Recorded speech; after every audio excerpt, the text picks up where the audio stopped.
when you shoot something and you edit something, you own it.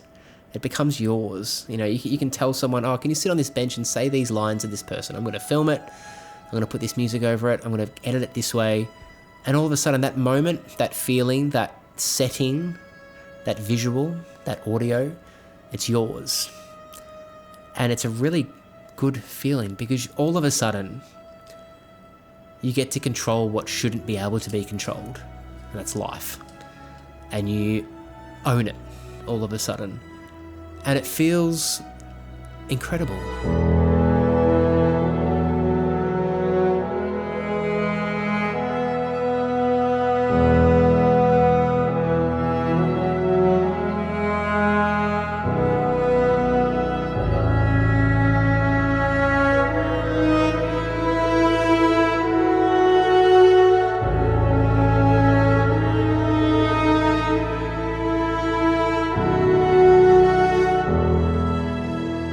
So how did I make 8 feature films? Now these are indie feature films, so they're very independently made.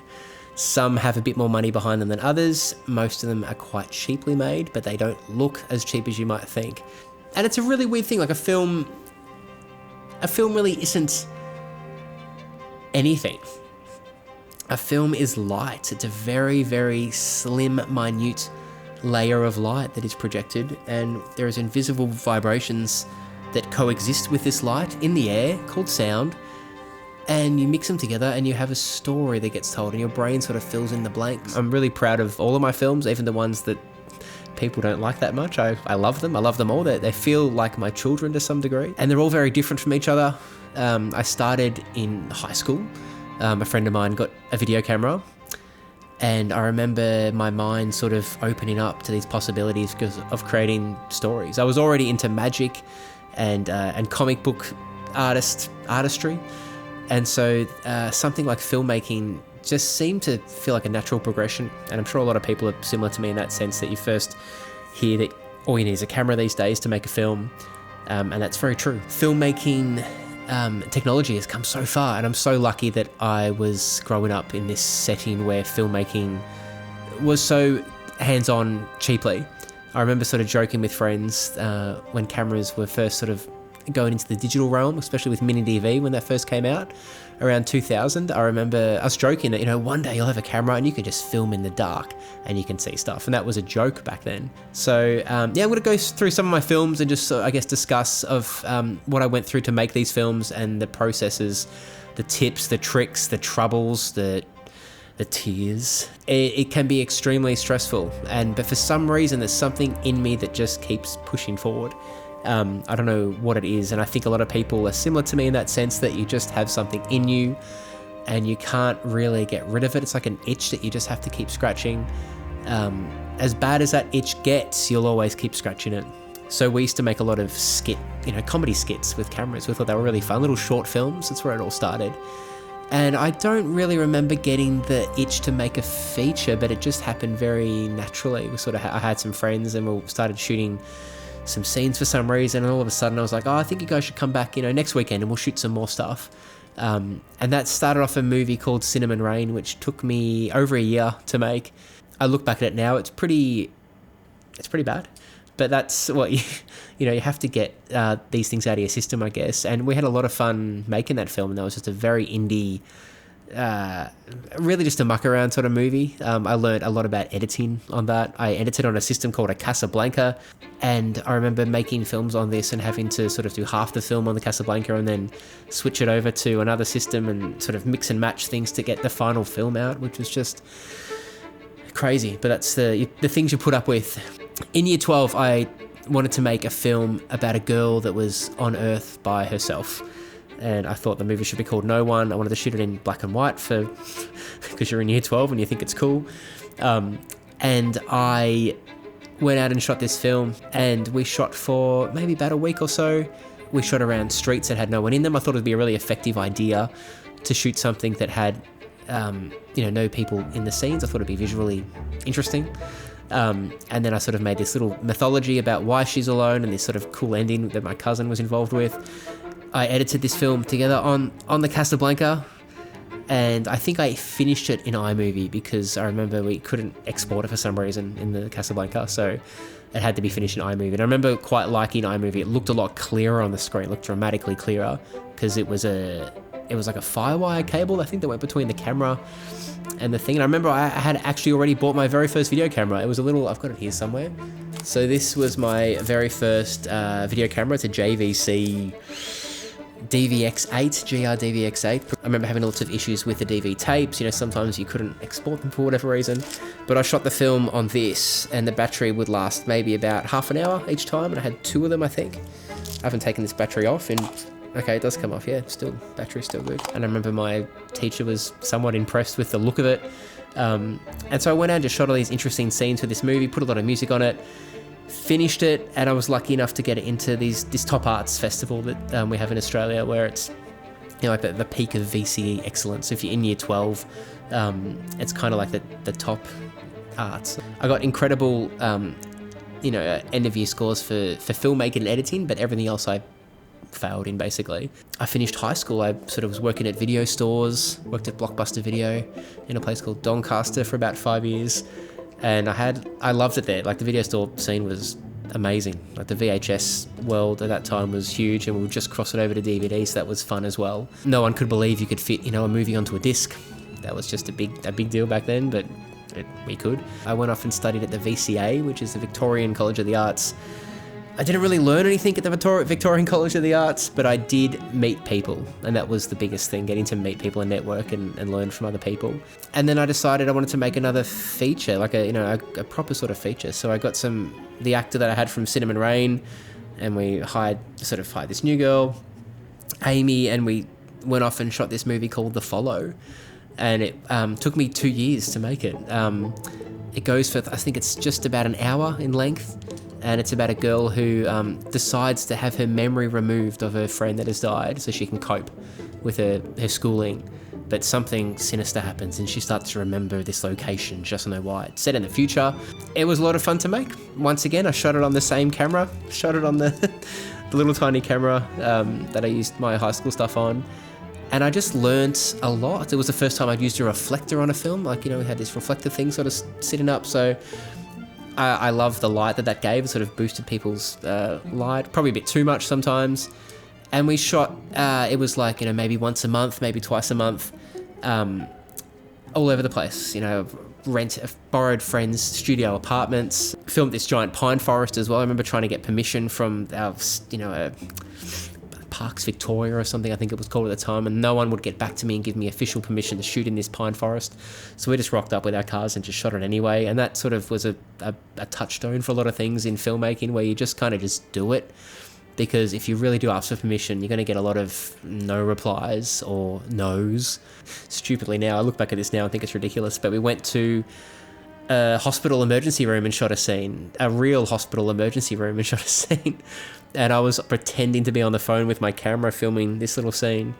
And one of the patients came up and said, "What are you doing there, boy?" And then she walked off and I got told off basically and had to leave. And then I really loved the idea of trying to shoot a film on film.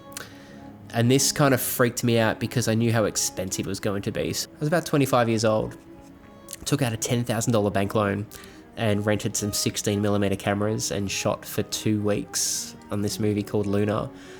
Set in the 1950s, it's about a girl who's a ghost and she comes back to have this dance.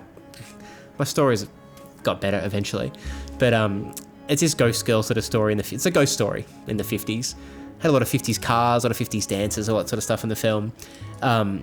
It was the most difficult film I've ever made in my life because I wasn't prepared for it, basically. And it was, we had trucks that we had to, you know, I didn't book out the trucks for long enough to carry the equipment around. So we had issues where we had to take a truck back and stuck with all this equipment at my parents' house, and we had to rent another truck from the airport the next morning, but we'd been up all night filming. It was painful. It was really painful. I remember being very, very stressed because I got no sleep for about 2 weeks, and it was really full on. The movie turned out pretty good. I'm pretty proud of that film. We shot at a drive-in, you know, and a lot of the time we shot at midnight. Like, we'd start filming at midnight because that's when businesses would close. We went up to my uncle and auntie's farm in Shepparton, and we shot this cemetery scene that we built out of like video store shelves from the video store I was working at still. Just crazy stuff like that. We had a light that smashed on this film. It was a $5,000 light that whoever set the light up didn't bag it down properly, and the wind blew it over, and it almost hit someone, but they were fine. It didn't hit anyone. But that's $5,000 I had to come up with pretty quickly, and that was nuts. And then I wanted to make a horror film after that, so I wrote a script. I was working at a call center after I left my video store job, and I was taking death notices for a newspaper called the Herald Sun. And I decided to start writing a script in between calls at this call center.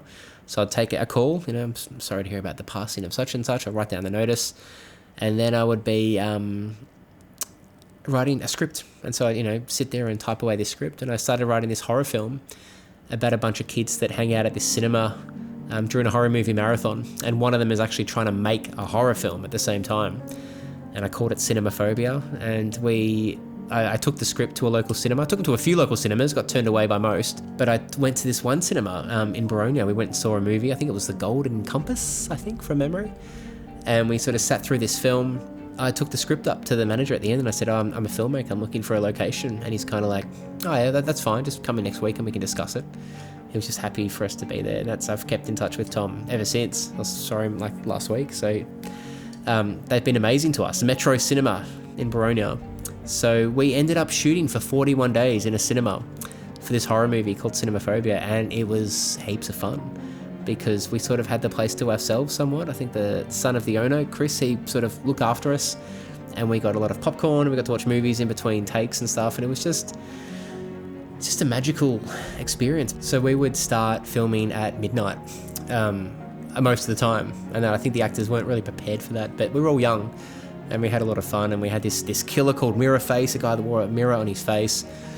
Shot for 41 days, and nothing really happened with that film. I think we screened it once off a laptop at a village cinema in Melbourne for cast and crew, and it didn't really look that great on the screen because it was out of a laptop. So after Cinemaphobia was done, I wanted to make a time travel movie. I just thought it'd be fun to try time travel. I was obsessed, and still am, with The Time Machine, H.G. Wells' Time Machine. I wrote this script about this girl and this guy and this pole on a motel floor, and spent 2 years making this film called 41. For the first time, I submitted the film to festivals. I had never done that before, really. And all of a sudden, we were winning every festival that I submitted to, and I sort of thought, okay, this is good luck, I guess. And I was convinced for a while that a lot of these online film festivals, and especially the ones you submit to now, a lot of your films might not get watched, and that's the reality of it, the unfortunate reality of it, because it can cost a lot of money sometimes to enter these festivals. But back then you had the option Without a Box. You could submit DVDs or online, and online was kind of the new thing at the time. So I was just sending out DVDs, and every festival I sent a DVD to, we got in and we won, which was amazing. And the ones that I did just online, nothing. So 41 turned out great. 41, we had a very small distribution in New York for a small amount of time, and that offer had expired after a year. I got my rights back, and I wanted people to see it. So I put 41 on a torrent site. I think it was on Pirate Bay for about a month, and people started downloading it and watching it and leaving reviews and saying that they really loved it. And I thought, oh, that's just a fluke thing. And then eventually put it on YouTube, and it kind of went nuts on YouTube and Amazon. And all of a sudden, an audience was found for this film, and I get fan letters every day from 41. I put a little bit of myself into 41. There's a little bit about me. And so then after 41, I wanted to do a really big film, but I was a bit sort of stressed out from it. I decided to do an in-between film. So the idea was I'll make a small film just to keep my filmmaking fitness up. And so I just sort of thought I want to do a found footage film. I thought it'd be really fun to do a found footage film. So I looked for an idea for a while and eventually came across this idea of a cult. I thought a cult would be kind of cool. And so it happened really quick, and we shot Apocalyptic in 4 days. The whole movie was shot in 4 days. We had issues with the ending of the film, and there's a whole documentary you can watch on YouTube about that. We had to shoot about 4 or 5 different endings, but we got there eventually. And I'm really proud of Apocalyptic. It came out really great. It's really creepy. It's very realistic. The soundscape's extremely real. There's no Hollywood stuff in that film at all, really. So I'm super proud of that. So when I finished Apocalyptic, I was contacted by a local horror film distribution company in Australia, and they sort of had heard about it, or a friend had passed on my details or something like that. And they're called Monster Pictures. They do a lot of great work here in Australia and internationally, and they were happy to take the film on. It's been on TV in Australia twice, which is crazy. Then I thought I should do a bigger film. So I wanted, for whatever reason, just get obsessed with the 50s and the 60s. And so I thought I want to do a kids adventure film. My wife sort of pushed me into that idea as well. And one afternoon we were discussing it, and the name The Comet Kids popped up. And the next thing I knew, I was writing this script about these bunch of kids that are looking for a comet piece that has crash landed near their hometown. This movie took 3 years. It was the biggest film that I'd ever worked on. I had a DP for once, like someone else sort of shooting. Got the same guy, Heath, who did the soundtrack for 41 to do Comet Kids, and he completely nailed it. But it was 3 years. It was a much, much bigger film. There was a lot of locations in this movie, and we shot all over the place. And that's the thing with when you're making an indie film, it's really important to maximize your production values. So we were shooting things like, I found local car yards and mines and forests and things that were just not too far away, but within the state. And we just traveled a lot, and we shot this whole movie. But it was shot on the Canon C300 Mark II, which was kind of a big camera at the time. Quite expensive camera at the time, a lot cheaper now. But it was a big deal at the time to have that camera. And so we shot the Comet Kids with 5 great kid actors and a bunch of, TV and film actors from around Melbourne. And Reg Gorman was one of the actors, and he sadly passed away this week. And he gives a really good performance in the film. He's kind of like the key heart of that movie. So, sad that Reg is gone. And the same sort of thing happened with the Comet Kids. We had an executive producer involved, and he sort of passed it out to different distributors and found the right one for us. We got Pinnacle Films in Australia, and then a bigger one over in the States. And it just it's difficult work to get things ready. I remember with the Comet Kids, the most difficult thing was doing the sound on that film, because it was going to be in cinemas, local cinemas. I contacted local cinemas and said, I've got this kids adventure film. It's got a bunch of actors in it. I think you'll love it. Here's the trailer. Here's the synopsis. Here's the poster. And it's good to have a good poster. Posters help a lot. So when I finished the Comet Kids, it was on TV once again. Very lucky. I got it on, I think it was Channel 9 in Australia. It's been on TV a few times. It's like a dream come true. It just happened so quickly, and it was like, okay, it's on TV. Wow. Okay, my movie's on TV. That's weird. For my next film, because I started having a family, started having kids, and then all of a sudden my time to do things was very short. Like most of the day I'm sort of helping with the kids, cleaning up the house, working. Just didn't have the strength to write anything. But I had the itch. It's the itch thing. Everyone's got the itch, right? And I thought 41 really hit a nerve with an audience. Comet Kids hit a nerve with distribution. But with audiences, did it really get into audiences? And I don't think it did. 41 did. Why is that? I don't know exactly. I'm not 100% sure, but I think there's a bit of myself in there, like a bit of my personal sort of thoughts and feelings are in that movie, as they were in Comet Kids, but it was sort of, Comet Kids was glossed over a lot. So, but it was a fun, very fun film. So check out the Comet Kids. If you've got kids, they'll love it. And so I thought my next film, I want to make something very small, another small film, another in-between movie, but very personal. And I thought I'm going to write about this sort of relationship I had when I was younger, and then how it morphed into the adult relationship I'm in now with my wife, and that crossroads, and how you learn from things and all that sort of stuff, all these different thoughts and feelings I had in my head. And I completely made this film for myself. It was never made for audiences, never made for festivals, never made for distribution. That's a good thing to do. Sometimes people say that artists will, do one for the bank, one for the heart or something like that. They do one for the audience, one for yourself. I started writing it, and as I was writing, I found that every time I wrote any sort of dialogue, it just sounded yuck. It was just like, I can't put words to this. Like, how do I put... It didn't feel right. And then I was going for a walk one day, and I thought, what if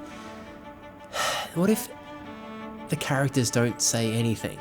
What if they say nothing? What if there's no dialogue in the whole film? And all of a sudden I was just like elevated. I was like, oh, okay, that's the film I want to make. Like, that's a great idea. So then originally the movie was called Echoes. It changed to, I think it was Paper and Ink or something, and then eventually it became Dreams of Paper and Ink. And so I found some local actors, and I sort of got quite attached to these actors before I'd even cast them, which was a bad idea, because they could potentially say no to the film, but luckily they said yes. And so we went off for like 2 weeks, less than 2 weeks, and we shot this whole film. I shot it on a Sony a7 III camera, which is like still a really good camera. And I sort of studied a lot of YouTubers, and I gave myself about 3 months to sort of learn how to use the camera really well, because I knew I wanted to shoot it myself. Went out and shot this film, Dreams of Paper and Ink, and I am in love with this movie. Like, I'm super happy with it. Don't get put off. If people don't like your film, you have to love your film first. I know that gets said to death, but you have to be in love with this so much that you have to make it, and you have to love it no matter what other people think of it. And that can be really hard sometimes, because people might see it and be like, not great. And you'll be like, it doesn't matter, because I'm in love with it. And so and you can't get past that barrier. And you'll stay up, most nights watching YouTube tutorials and teaching yourself how to color grade or edit or sound mix. And it won't bother you. And 3 hours will go past and it will feel like 10 minutes. You get to own something that you created, and you get to control it. And it's yours. And it's wonderful. It's a really interesting feeling, and you kind of get addicted to that. And it's art, and it's creativity, and it's yours, and it's to be shared, and it's thrilling, and it's really stressful. Sometimes you want to give up. The hardest point of making any film is the last couple of weeks of shooting, especially once you've already shot the film. To actually get the energy to go back out there and keep shooting to get the film finished, I hate it. And I've watched this edit 28 times in the last 3 months, and I've still got to shoot more stuff to finish it, and I really can't be bothered. I honestly can't be bothered doing it. And you have to. The hill feels steeper the higher you get to it, but as soon as you actually shoot the rest of that stuff and you get it done and you got everything in front of you in the edit, it's magic. I've always used Premiere for editing. I'm lucky that Premiere has sort of stayed. Always save as, always back up. If you've got a film, put it onto 2 hard drives. Put one hard drive in your house, another hard drive at someone else's house a few suburbs away. Always test screen your films with at least 100 people. Things will happen that you cannot see and you won't see. You'll screen test your film, and all of a sudden people will say, that bit at the end doesn't make sense. Or you'll hear them laugh or cry in a bit they're not meant to laugh or cry in. So I hope you got something from this. If you're thinking about making a feature film, don't be scared of it. A lot of people get too scared and want the perfect lens, the perfect camera before they start doing anything. Doesn't matter what you've got will be fine. Much you plan it, no matter how good your call sheets are, no matter how good any of it is, it will tenfold the amount of work that is actually required to get it done.